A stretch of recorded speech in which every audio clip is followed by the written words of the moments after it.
I used to think being a good Christian meant helping everyone who asked. So I gave my time, my money, my energy, until I was completely drained. Then I opened Proverbs and discovered something shocking. God never commanded us to help certain people. In fact, He specifically warns us not to.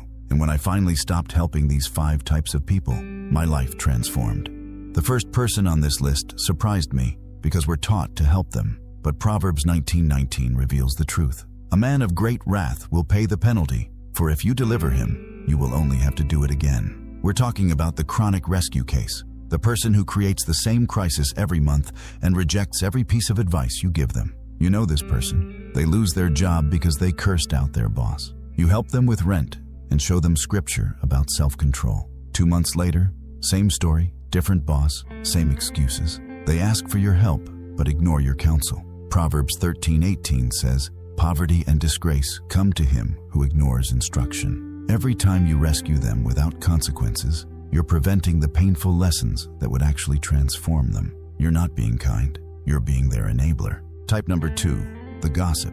Proverbs 20:19 warns, "Whoever goes about slandering reveals secrets. Therefore, do not associate with a simple babbler." Here's the thing about gossips. They're not just annoying, they're dangerous. That person who always has the latest tea about everyone at church? Stop feeding them information. Stop helping them with anything, because they'll twist your kindness into a story. They'll say you helped them because you felt guilty about something, or because you're trying to look spiritual. Jesus helped the woman at the well, but notice, He didn't join her gossip session about the town.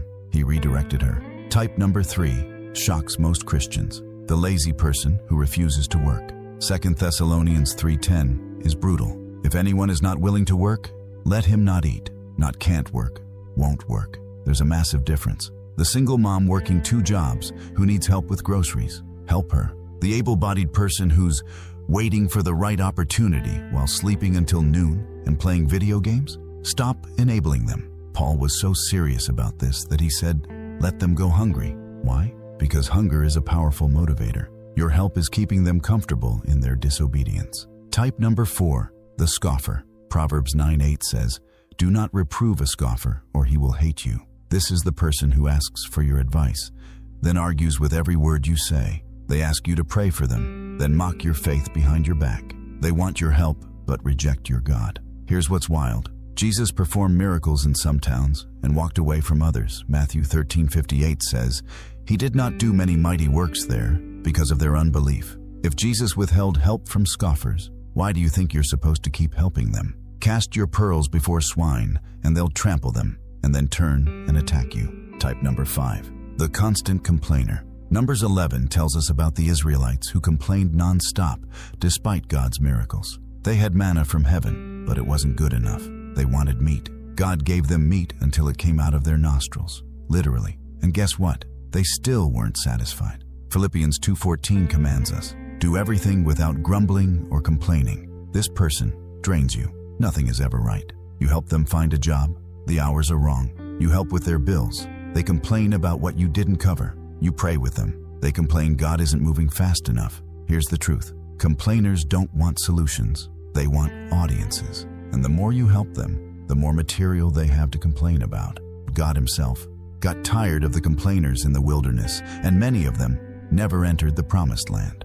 Stop watering dead seeds. Here's the hard truth. Being nice isn't the same as being obedient. Jesus loved everyone, but He didn't help everyone. He walked past pools full of sick people to heal one man. He fed thousands, but refused to turn stones into bread for Himself. Boundaries aren't unloving, they're biblical. Look, setting boundaries doesn't make you cold-hearted, it makes you wise. The same Bible that commands us to love our neighbors also tells us to be wise as serpents. You can't pour from an empty cup, and God never called you to set yourself on fire to keep someone else warm. When you stop helping the wrong people, you create space to help the right people, the ones who are humble, teachable, and truly in need. So here's your challenge. Look at your life right now. Who's draining you? Who keeps taking but never changing? It's time to set biblical boundaries. Pray about it, then act on it. And yes, they might get angry. They might call you fake or unchristian. But remember, even Jesus was called names by the people He refused to enable.